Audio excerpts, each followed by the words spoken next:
Testing. Testing, testing. Glass bullet. Hi-yo!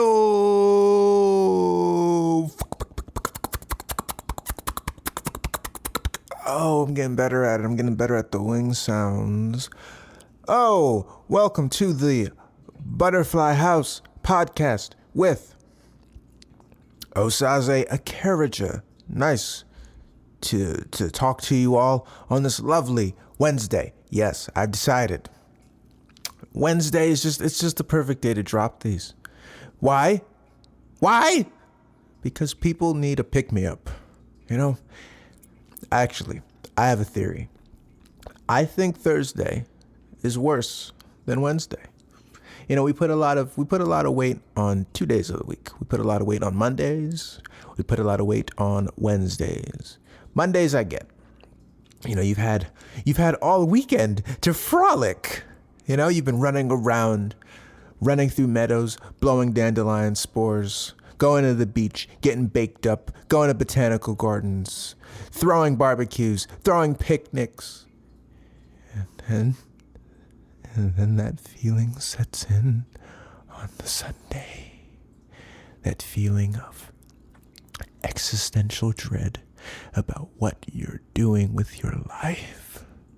Because you know that tomorrow you have to wake up and you have to roll out of bed and you gotta go make that lunch and cram it in that brown bag and bring it off to that job that you don't like working, and making fake small talk with the coworkers that you don't really care about what they did over the weekend, but you're just exchanging pleasantries. You're fielding all of these orders from your boss, who you know that you have more ability than. You know you have more ability than them. But you have to do what he says. You have to take his orders. And then you know what happens? You clock out around, let's say 5, 6 o'clock. You go home. And you had all those plans. You had all those plans that you wanted to do after work. But what happened? Well, work. Work drained your batteries. And now you're too tired. So you go home. You plop on the couch. You warm up your leftovers. You pop up off the couch. You go pick up the leftovers. You pull out that box to roll up a nice little joint to smoke your evening away. Or perhaps you go to the fridge and you get out that little bottle of wine that you've been chipping away at. And you pour yourself a glass. And then you give yourself a nice little sip. But don't get too carried away. Because you know that you have to go to bed and wake up tomorrow and do it all over again. I call it the modern loop. You know, the modern loop. Wake up in the morning, hit the train, clock in, clock out. Then I do it again. But alas, we hope that this is temporary. Because I know that, you know, the other day, and I'll get back to why Wednesday is the other dreaded day of the week. But first of all, you know, I was thinking about, I don't want to say upward mobility, but I've kind of been thinking about just the idea of not being comfortable, right? I mean, most of us are doing something that we're probably looking at as a stepping stone to something bigger. You know, the other day I like to go outside on my benches outside my apartment and play a little bit of guitar. And I was out there, I was playing guitar, and I've developed like a rapport, somewhat of a rapport. We're not like buddies and everything. I'm not going to be at their weddings, but a rapport with, some of the dudes who are selling water by the highway. And I wondered, you know, like what's their story? You know, like they're doing this right now. What's the goal with what they're doing? Is it to simply maintain something that they already have? You know, is it supposed to be extra money that's used for something else? Is this a way to save money for a bigger play? I don't know. I'm also not going to ask those questions because other people's financial situations are not my business. But I'm a curious soul, so I wonder, and I create all of these elaborate stories in my head. Don't act like you don't do it. I do it with everybody now. Everyone gets a backstory. I sit by this bench as cars, vans, etc. drive by. I just look at the faces, and I think what their life might be like. And it's such a staggering prospect to me sometimes. This sounds like a very self-centered person realizing there's other people in the world that have their own stories. Yeah, but it's just, you're obviously wondering about differences, but also like, the commonalities, right? What kind of theories and opinions and perspectives have we all arrived at collectively just because of certain shit we've had to go through? Because at the end of the day, what are we all doing down here? We're all just trying to figure it out, man. I get jealous of a lot of the Teslas on the street. So many fucking Teslas, man. That damn Elon, he knew what he was doing. They even look like futuristic vehicles. You just want to be in one. To not be in one, you feel like you're living in the 90s. Oof. I was walking with a buddy of mine, and I was thinking to myself, we should be at the phase now, or the era now, where all cars look good. Right? My thing is this. Are people purposefully making vehicles ugly? Because we've got all the tech. You got the tech to smooth all the edges, So then it's like, are things made worse on purpose just because you want to have this hierarchy of what's, quality products to separate us, right? Because like, what does that do to the whole status market, Like if everyone has access to a pretty car, does that then mean that the value of pretty cars goes down? Right? Like is part of the joy of owning a pretty car, is part of that joy derived from the fact that other motherfuckers don't have that same vehicle. You know that not everyone can get this. This is me. I've achieved a certain level of status and wealth that I can get this, not them.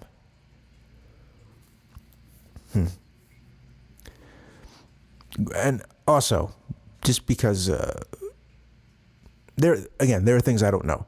So I might make references that make no sense. And you feel free to correct me. But anyway, what I just described, isn't that like supply and demand in economics, right? Anywho, reeling it back in. The other day of the week that gets a lot of weight, Wednesday, right? Wednesday gets a lot of weight. And I guess just because it's in the middle of the week. So it feels like, that midpoint, the hump. But I'm willing to argue Wednesday is not worse than Thursday. Thursday's worse. Here's why Thursday is worse. One, you've already been dragged through the mud by more of the week. Why? Thursday's day 4. Wednesday's day 3. That's math. And the other part is that you're so close to Friday, but you're not quite there. So you start getting all those euphoric Friday feelings, but then they're cut short by the fact that you have to wake up the next day because you're not quite there yet. Friday is another day to work. And then, what fucking sucks? The older you get, the more tired you get on those Fridays. Remember back in the day when Friday night, you headed out Friday night, you put it on your fucking bell bottoms, you're going out there, you're going to dance, you're going to throw your finger in the air, you're going to throw your hands in the air, you're going to throw your head in the air, you're going to bounce, you're not going to come home till 2 a.m. And that's an early night. And then as you start creeping up into them 30s, oh Lord, your Friday evening, you just want to rest. You just want to sleep. And then if you're lucky, that doesn't spill over into Saturday. Spills over into Saturday. And then you use all of Saturday just to rest. But a metaphor I like to keep close to the chest, right, is that the rest note is a very important note in any arrangement. That's what Miles Davis taught us. Because I feel like at some point we became part of this fuck sleep, team no sleep mentality, right? Which I get, you know. If you're grinding hard to get something, there's gonna be nights when you tie. But at the same time, you don't want to break down the machinery, right? You got to keep the machines all greased up, oiled up, or else everything's going to stop. And I think people forget that part, you know. You kind of romanticize this idea of never letting your bones rest. You know? Did the rap songs do it? Did we fail you as the rappers? Did we lead you astray? We were just trying to motivate you. No, I'm not kidding. There's obviously balance. Balance is the fundamental principle of all things, right? You know, a buddy of mine, he was playing the podcast, and he said that essentially, I am the ultimate philosophy student, or the ultimate philosophy major, he said. Which I can't really argue with that. The only thing though is that puts a certain kind of pressure on me. I feel like to be smart on this thing. Now, granted, I know I'm not an idiot, but I just think that there's also a lot of peace when you accept the fact that there's a lot of shit you don't know. You know? Now, I've once said that I believe I'm right about 82% of the time. Now, what I mean by that is if I've genuinely thought about something, formed an opinion on it, then I'm like 82% confident in that. You know? And I feel like that extra 18% of margin for error, I feel like that makes sense. Who the fuck wants to move through life having zero confidence in anything that you think? But you don't want to be an arrogant dickbag and think that everything you think is law. That would be wrong. That would be wrong. So I feel like 82% is a good percentage. I've been thinking about death a lot recently. And, you know, I think there's like, I guess, two moments that a lot of us don't really have perspective on. One, and this is the obvious one, we don't actually know what happens when we die. You know, imagine your buddies die and then they're able to just kind of kind of like if you go to jail, right? If you go to jail, you get that one free call. What if people who die, they get like one free final FaceTime call where they can just call a buddy and their FaceTime like, dude, it's fucking awesome up here. You gotta see, dude, you gotta look. Bro, it's Christopher fucking Reeves. Superman is here. Bro, like that'd be kind of cool. Then we'd get a little perspective, perhaps something to look forward to, you know? So like, if you get that kind of confirmation, then people would probably switch up their lives a little bit because they know what's coming after the movie. Or the other way, If you just, dude, you gotta stay the fuck out of here, man. I'm in hell. Fucking Hitler's down here, man. He's baking everybody. He's baking, like, you know. If we can just get some kind of perspective, some kind of confirmation, right? And I guess part of the angst of the running around down here game that we all play is that we don't know what happens after this. So it's all just one big guess.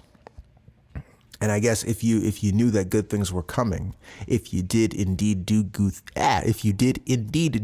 things, then that might, you know, curtail your more awful person behavior. But there's just so much uncertainty, you know. I think, imagine if the hedonists get it right. where, you come down here, you maximize pleasures, right? You're just down here maximizing pleasures, man. And you're doing what you want to do. You're fucking who you want to fuck. You're drinking what you want to drink. You're smoking what you want to smoke. You're shooting what you want to shoot. You're just doing what you want to do. And then you get to the end of the game, and what if either A, you still get awesome shit in the afterlife, or B, there is no afterlife. And then that's it. You're just kind of worm food, and you're there with no, conscious mind to really perceive that nothing interesting is happening right now. But here's the other question. What if, I guess, what do you think when you die? And to my, 1 to 3 listeners at this point, one of you guys can write in and tell me, elaborate, what do you think happens when you die? I'm really on the train. I'm on the train of thinking reincarnation is a thing. Now then, what would you want to come back as? I got 2 answers for that. 2 answers for what I want to come back as. Two of them. I want to come back as either a very large owl. If I had to come back as like a non-human, ideally I'd want to come back as a human. I'll describe that in a second. But if I had to come back as something else, I'd want to come back as like a very large bird of prey. Why a bird? I want to be able to fly around. I want no transportation blockades. I'm going anywhere. I don't care about your jurisdiction. I don't care about state lines. I'm going anywhere. And also, got to be a bird of prey. I don't want to be anything that's like living its life paranoid. Imagine coming back as a fucking squirrel.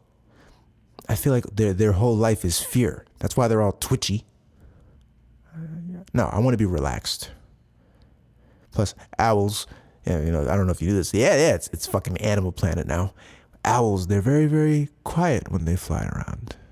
And apparently the shape of their head is kind of like an eardrum. So they're like, it's almost like they're the wise keepers of sound control in the forest, which, as a brilliant musician, that's obviously my vibe. But I think I'm going to come back as a human. Pretty sure I'm going to come back as like a really hot lesbian artistic woman. I don't know if Esperanza Spalding is a lesbian, but I feel like I'm going to come back as like her kind of vibe, like a huge afro, musical genius, really long fingers, and just kind of be this like hot, brilliant lady walking around. I feel like that because as I've arrived at this point in my music consumption life, I don't know. I've just found that I prefer the music of women to men. I think that they got us beat. And nothing against the fellas. I love my fellas. I am a fella. But I just feel that hear me out. I think the stereotype, the stereotype of women, and throughout history, women being looked at as these very, in a negative way, emotional creatures. These very sensitive beings that are just always driven by their emotional fragility and how they're just bouncing from one emotional state to another. And, it's like used as an insult or a way to diminish the actual, power of a woman's opinion. Is just like, oh no, it's just being emotional, right? Well, I feel like women have used that descriptor almost against society and actually found a way to, get very in tune with being an emotional person, because it's kind of like it's expected of you. You were given that arena by default. So I think, instead of using it as a way to diminish, it's being used as a way to strengthen. So you have a lot of female musicians, I think they have just a very poignant way of tapping into emotions when it comes to songwriting. And expressing themselves in song that I feel like a lot of men are often late to the party with, because I guess, we're looked at to do the other thing, or go the other way rather, of just not being emotional, being emotionally closed off, prioritizing looking cool and all these other ways of kind of feeding your ego instead of feeding your actual vulnerable, emotional human fabric, which we all have, regardless of your gender. But yeah. And I guess this is a good segue to go into talking about some music I wanted to talk about this week. I tell you, I mean, we're in June now, but I got to tell you, May has easily been the best month of music for 2022 so far. All right. And I'll be honest, I believe that one of my favorite projects has come from Florence and the Machine with Dance Fever. Dance Fever, ladies and gentlemen. Excellent body of work. I've been following Florence's work since 2010. I was in the college gym. Shout out to Brandeis University, up in the Boston area.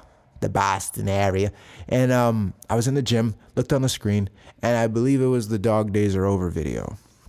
And I don't know, I found it very compelling. I think, she has a certain powerful anthemic quality to her voice, which again makes emotions shown through in a certain way that's really, really cool and just very gripping, right? So I just kind of since then been following the work very closely, always anticipating their work. And I got really interested in this particular album cycle because I heard the single King. And it just felt like we were entering this era of the most self-aware Florence that we've seen. So I'm really big on self-aware artists, artists that are big on examining themselves, examining their relationships with the world, and, using the craft as a way to express their findings. So with the Florence project, it was dope because, she's analyzing her role as an artist, which, as someone who just turned 30 this past January, I've been kind of in that space of just thinking about where this journey has taken me, physically, mentally, emotionally. She has this King especially got me because it thinks about it, or it ponders like the borderline masochistic nature of the arts, where, you're kind of going around looking for piles of shattered pieces to make your new, stained glass window out of, like the beauty that you're getting from broken things and damage and violence. I've spoken to artists, friends of mine, who speak very openly about how they can feel that they have felt this drive to sabotage relationships, because they can feel what it does to their creative process in a good way, and I think, we learned this like, not to over romanticize the damaged artist trope, but I think it's a trope that gets pushed for a reason. Like, it's true. I mean, you have damaged people of all sorts, but I think artists develop a certain level of closeness with their damage because it can end up fueling good work directly. If you're a bummed out accountant, I'm not sure if, that heartbreak that you suffered, in the past week, I don't know. I don't know. I'm not an accountant. I don't know. But I'm feeling like that's not going to directly benefit you crunching numbers for people's taxes, But you getting your heart broken, or a relationship just falling apart in general, that might give you a whole fucking album. And it could give you a classic album, because of the emotional drive and intensity behind why you're making the project. We always talk about know your why, right? Know your why. Well, yeah, you have a pretty potent why there. you know, because artists do use this. A lot of us use this shit as therapy, you know. That's also a big part of why I think the Kendrick Lamar album, another May release, actually dropped the same day as the Florence one. That's why I think that's one of the most powerful albums of the year. Because it really does play out like a therapy session. I think artists, they often find themselves in this place where, I mean, if you're a good artist who reaches a certain stature, so to speak, you know, you get placed on this pedestal, right? Like you're placed on this pedestal. And then if you take Kendrick Lamar's role, because of how closely he's been associated with social movements, social justice movements, political movements, societal movements in general, that pedestal he's placed on, it almost makes people look at him as infallible, or he addresses it on record, like being a savior, or this being that's not really allowed to be flawed, which makes sense as to why he's very much analyzing cancel culture in our modern era. Because it's almost like you're looking at celebrities to be evolved avatars of yourself. I brought this up last week with the porn, and I think that was a damn good point. You're looking at the celebrity as like an avatar for what you want to be. You know, so for example, if you have a celebrity that disagrees with you on something, it's like heartbreaking. And then that might make you talk shit about them on the internet, or just spread how much you don't like them to other people. People's favorite thing is when they find out something bad about someone, they like to tell other people about it. You know, it's kind of like you want it to spread. You want other people to also, you know, have this distasteful view of the thing that you also have a distasteful view of. Because misery loves company, baby. But yeah, and I just think Kendrick executes that very, very well over this project. There's definitely, like, you know, some tough moments, which I think make this a challenging body of work. It's not necessarily always going to be an easygoing body of work, but I don't know. I'm one of those nut jobs that I like my work to kind of trigger me a little bit. I like it to have parts to it that are hard to digest for the sake of artistic merit. I mean, having a track where it's just two motherfuckers yelling at each other in an argument, I mean, it's not the most like listenable track that you want to come back to, but it does what it's supposed to. You know, I think it hits the emotional beat that it's supposed to. Let me talk highlights of these two records that I wanted to highlight. Highlights of the highlights. Favorite tracks on the Kendrick Lamar album. I go Purple Hearts. This is not in order. Purple Hearts with Summer Walker. Great track. I think it's like a really great reconciliation song after, you know, We Cry Together is this like intense, emotional, masochistic moment. I love Purple Hearts. Father Time is great. That was probably one of the ones that caught me immediately. United in Grief is great. I have a soft spot for Mother I Sober. Very, very subdued, you know, very, very, you know, I don't know. It does a lot with a little, I think, because of it just has like this very subdued drum heartbeat at the center of the keys that just gives Kendrick this playground to be very, very emotional about generational trauma. So very effective. Oh, I feel like a professor, baby. I feel like a professor. On the Florence album, I go Free. I think Free is like this. I mean, I think she wrote it from the lens of anxiety, but as a bipolar man, I take that shit to heart. That's fucking theme music. I love Back in Town. The combo of Back in Town and Girls Against God is dope to me because I've become more of a fan of the subdued Florence. Like, she's able to she has her moments when she can hit you like a freight train, but I really dig when she's kind of in these more serene, gentle sonic spaces. I feel like she does a lot lyrically and emotionally in those zones. That works a lot. Free, Back in Town, Girls Against God, and a fourth, I'd probably go The Bomb. I mean, you might never hear a more gentle song about being a toxic partner than that one. And, you know, the idea of having feelings for someone who's emotionally unavailable it's always a resonant theme, you know, because it does speak to a timing thing. You know, like you could be a great person with someone, but if the timing is not there, then those two ships pass in the night without rendezvousing. Yeah. So yeah, those are my two favorite projects of the year so far, maybe. And they both came in May. Quite a double punch. I also want to highlight two other records. Arcade Fire, right? My favorite band. Arcade Fire, my favorite band. They returned in May with an album that I feel like is very much a return to form. You know, I know that their last album got a lot of, you know, people didn't really dig it according to reviews and online chatter. It had some joints on it that I really did love. But this album, as like an entire body of work, really captured me. I'm still kind of unpacking what their theme or thesis behind it was. I just think it's a very strong collection of tracks that, one, speak to anxiety, which again, very, very, very resonant theme right now.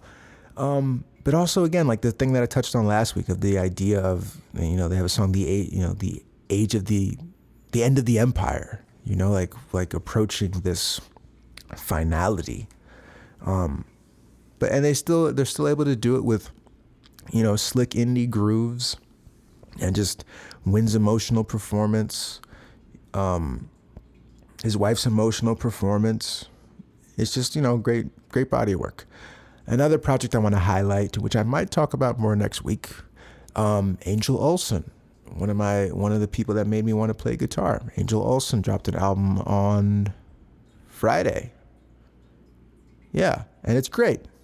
It's a lot more rootsy than the project that brought me into her world, which was All Mirrors.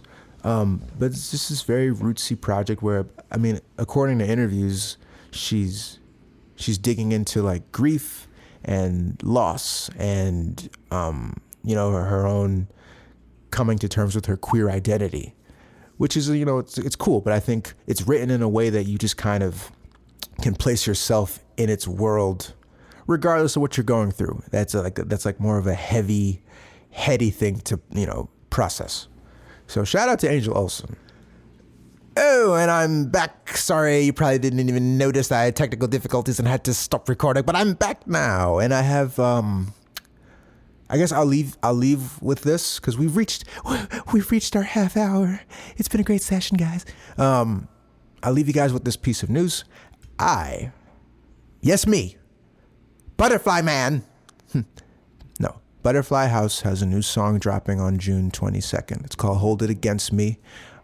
Really love this song. Got to have my boy Levi come and add some extra psychedelic guitar embellishments to it. Levi also does a lot of my film work. Great guy. Good friend Rosari is this Norwegian singer-songwriter who added these really like emotional background vocals to it that I think just add a lot of color. This is very warm, stripped back acoustic thing where I'm just pondering some mild questions for the universe. But yeah, look out for that thing on whatever streaming service you have. We shot a very cool minimalist video for it the other day. And yeah, just looking forward to sharing it with you guys. I'm going to try to share a lot more work, because why the fuck not? We are in the age of virality and infinite content, so I kind of have to keep flooding the scene. I got to keep flooding the scene. So yeah, June 22nd. Look out for that thing. Play that thing. Share that thing. And I hope you love that thing. So yes, this has been the Butterfly Haus podcast. Thank you for stopping by and hanging out in my Butterfly Haus. And good luck.